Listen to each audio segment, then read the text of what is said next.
चीज नहीं भाती है, ठीक है। मान लीजिए कि अगर मिर्ची तेज लगती है तो ये कहकर इनकार नहीं करूंगा कि मिर्ची मुझे तेज लगती है, तब ये करूंगा कि अपनी रोटी का कौर मिर्ची के एक टुकड़े को भी 3 टुकड़े करके उससे खा लूंगा, पर इनकार नहीं करूंगा, क्योंकि वो वस्तु अगर इनकार करता हूं तो हमारे लिए राग द्वेष का संकल्प विकल्प जगाने वाली वस्तु बन जाती है, निमित्त बन जाती है। तो ठीक है, इसका भी मजा ले लेते हैं भाई। कम अनुकूल रहती है तो कम खा लेंगे, ज्यादा अनुकूल रहती है तो ज्यादा खा लेंगे, पर नटेंगे नहीं। जो नटे उसकी कटे,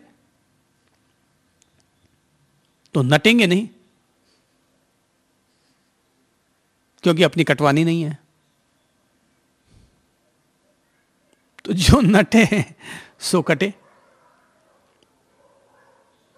ये तरीके होते हैं भाई। इसी तरह से हम लोग अपने राग द्वेष के संकल्प विकल्पों को कम करने का कोई ना कोई रास्ता ढूंढ सकते हैं। तो मैं तो कहूंगा सहजता से जियो।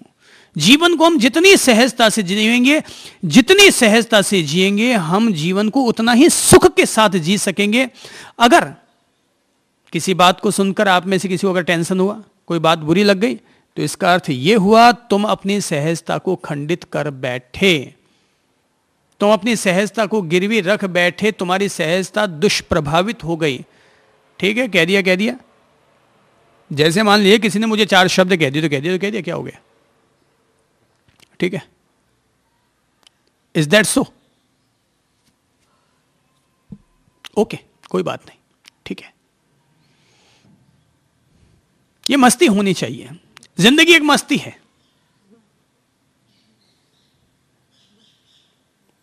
और वो इंसान ही कैसा जो अपनी जिंदगी में मस्ती ना ले पाया। अरे भाई, मरमरा के पूरे हो जाओगे, मस्ती तो ले जाओ जिंदगी में। और मस्ती वही है कि जिसको कोई भी विकार, कोई भी बाधा, कोई भी दुःशब्द प्रभावित ना कर पाए, उसका नाम अखंड मस्ती है, उसका नाम फकीरी है। 2 मिनट में लोग रोने लग जाते हैं, छोटी सी बात कह दो तो, यानी तुम सहजता से नहीं जीते। सहज, ठीक है, आपने मेरे लिए उचित समझा इसलिए ऐसा कहा, ठीक है। अरे भाई, जिंदगी भर हाकुजू की उस कहानी को हमेशा याद रखना चाहिए कि जिसमें हाकुजू के लिए कह दिया जाता है कि पड़ोस में रहने वाली लड़की जो किसी फिश मर्चेंट के साथ प्रेम कर बैठती है, गर्भवती हो जाती है, घर वालों को सत्य नहीं बता पाती, और तब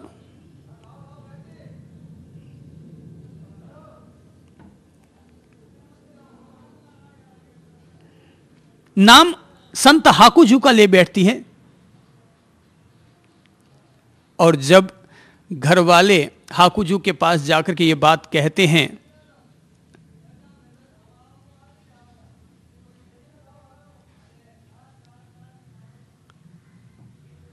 आज ये मक्खी मुझसे प्यार करने को आ रही है बार बार, ठीक है,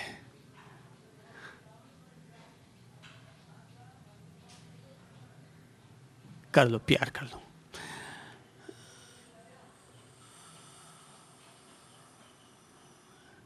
तो हाकुजू के लिए यह टिप्पणी की जाती है, तो क्या ऐसा हुआ?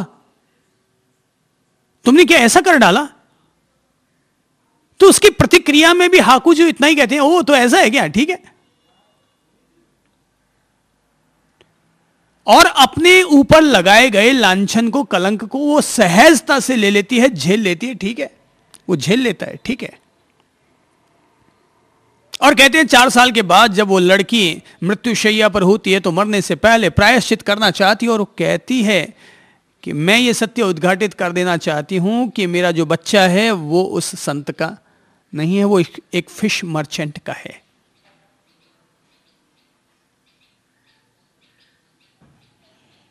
घर वाले लोग पहुंचते हैं और जाकर के वहां कहते हैं कि हमें बहुत बड़ा खेद है कि आप पर हमने ऐसा लांछन लगाया और गांव में आपकी इतनी बेइज्जत हुई। संत ने कोई प्रतिक्रिया नहीं की। यह है भाई असली वीतराग और वीत द्वेष भावना कि संत ने कहा, ओ ठीक है, ऐसा है क्या, ठीक है। ये जो सहजता है, ये ही जीवन में असली सुख को जन्म देती है।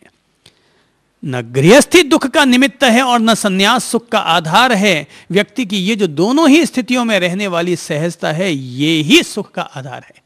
और जब जब भी हम अपनी सहजता को खंडित करते हैं, तब तब हमें दुख होता है, तब तब तनाव होता है, तब तब चिंता होती है, तब तब स्ट्रेसनेस बढ़ती है।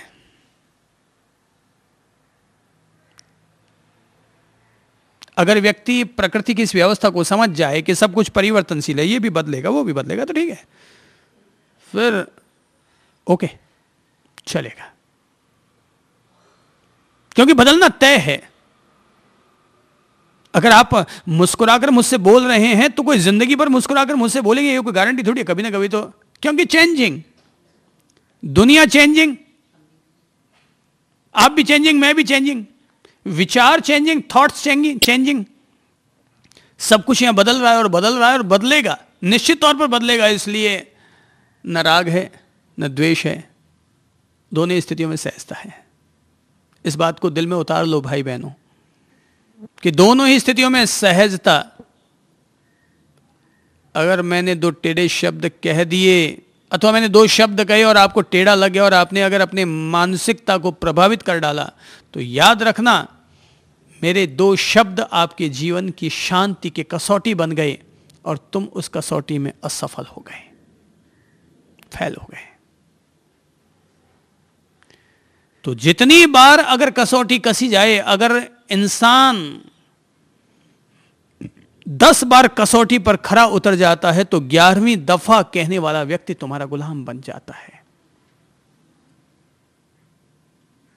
11वीं दफा में वो व्यक्ति स्वयं प्रेरित हो जाता है, विवश हो जाता है, आत्मभावित हो जाता है कि इस व्यक्ति को कहना ठीक नहीं है। जैसे कि एक पिता अपने पुत्र को डांट लगाता है, हालांकि बेटा सच बोल रहा है कि पापा मेरे द्वारा ऐसा हुआ, तब भी पापा जी थप्पड़ मारते, तूने ऐसा किया, बदमाशी की, ये किया वो किया। तो एक बार थप्पड़ आके गिरती है, मगर फिर भी बच्चा घबराता नहीं है। दूसरी दफा फिर वो सत्य बोलता है, फिर थप्पड़ आके पड़ती है, तीसरी दफा फिर ऐसा ही कुछ हो जाता है और फिर सत्य बोलता है बेटा। तो पापा जी केवल डांट के रह जाते हैं, पर चौथी बार जब वो सत्य बोलता है, 5वीं बार जब वो सत्य बोलता है, तो पापा जी को भी लगता है भाई इसको डांटना बेकार है, इसने अपना सत्य कह दिया। और जब 10 बार ऐसी घटना घट जाएगी, तो 11वीं दफा में पापा जी के मन में ये श्रद्धा, ये आत्मविश्वास, ये भरोसा जग जाएगा कि मेरा बेटा कभी मेरे सामने झूठ नहीं बोलेगा। अगर गलत होगा तब वो कह देगा, बाकी गलत तो मुझसे भी हो सकता है, उससे भी हो सकता है, पर वो झूठ नहीं बोलेगा मेरे सामने। 10 दफा डांट पड़ सकती है, तो 1 महीने में 10 दफा डांट पड़ी, लेकिन बाकी जिंदगी के लिए सत्य ऐसा स्थापित हुआ कि जिंदगी भर के लिए हम अपने पिता के दिल में जगह बना चुके हैं।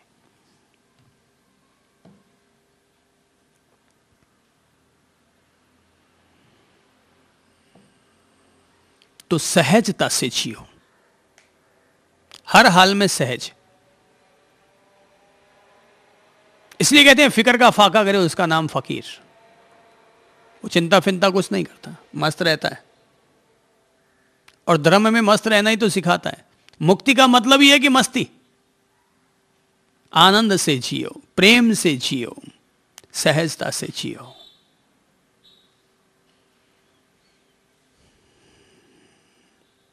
और खास तौर पर अपनी निंदा को सुनकर, अपने प्रति कड़वे वचनों को सुनकर, अपने प्रति लगाए गए आक्षेपों को सुनकर, अपने जीवन में हो जाने वाले किसी खास नुकसान के लिए उसको देखकर,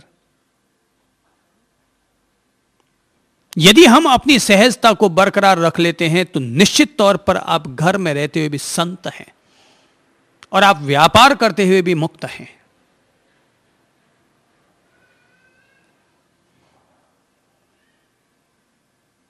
तो पहली बात यही है, सहजता से जियो, सहजता से जियो, सुख से जियो।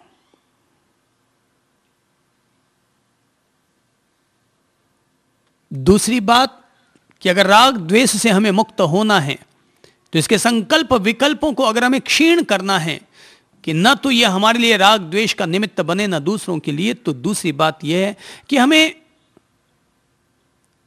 अपने जीवन में सम्मान तत्व को ज्यादा जोड़ना होगा कि मैं अपनी ओर से जब भी दूसरों को दूंगा तो हमेशा सम्मान देने का प्रयत्न करूंगा। हां, फिर भी अगर कभी अपमान किसी को हम दे बैठे तो हमारी अमर्यादा कहलाएगी, हमारा अविवेक कहलाएगा, अधर्म कहलाएगा, पाप कहलाएगा।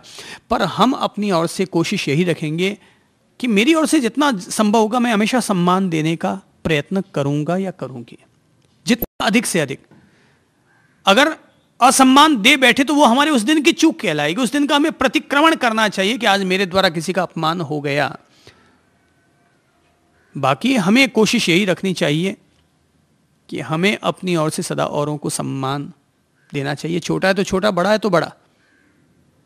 माँ बाप हैं तो उनको भी सम्मान दो, पति पत्नी है तो उनको भी सम्मान दो, भाई बहन है तो उनको भी सम्मान दो, घर पर कोई संत जन आ जाए तो उनको भी सम्मान दो, और अगर कोई दरिद्र और भिखारी आ जाए तो उसको भी सम्मान की भाषा में रोटी देने की आदत डालो।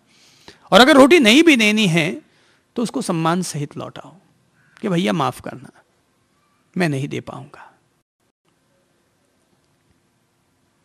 क्योंकि भिखारी के पास भी एक आत्मा है, और हम में से किसी को भी किसी की भी आत्मा का अपमान करने का हक नहीं है। और याद रखिए, जैसे हमें अपना अपमान अच्छा नहीं लगता, वैसे ही भिखारी को भी अपना अपमान अच्छा नहीं लगता। तो हमें आदत में ले लेना चाहिए कि मैं अपनी ओर से सम्मान देने का प्रयत्न करूंगा। बच्चे हैं तो भी उनको सम्मान के साथ बोलो।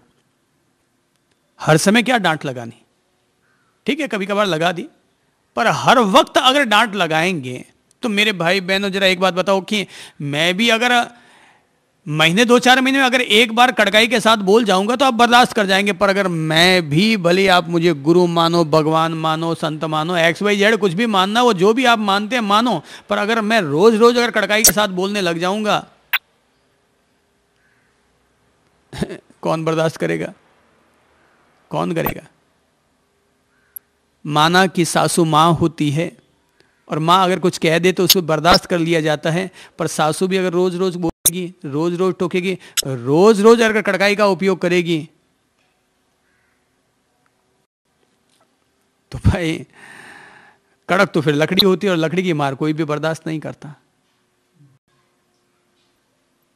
हाँ, कभी कभार चल जाता है, कभी कभार अगर कड़क बोल जाओ तो उसको माफ भी किया जा सकता है, पर रोज रोज अगर कड़काई का उपयोग करोगे तो फिर राग और द्वेष के अनुबंध प्रगाढ़ होंगे।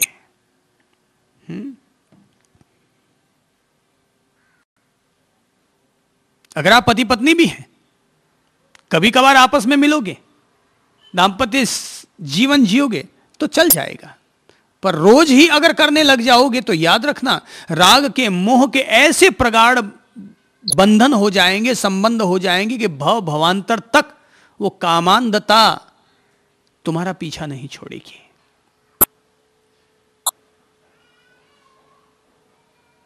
तो सहजता, वीतराग और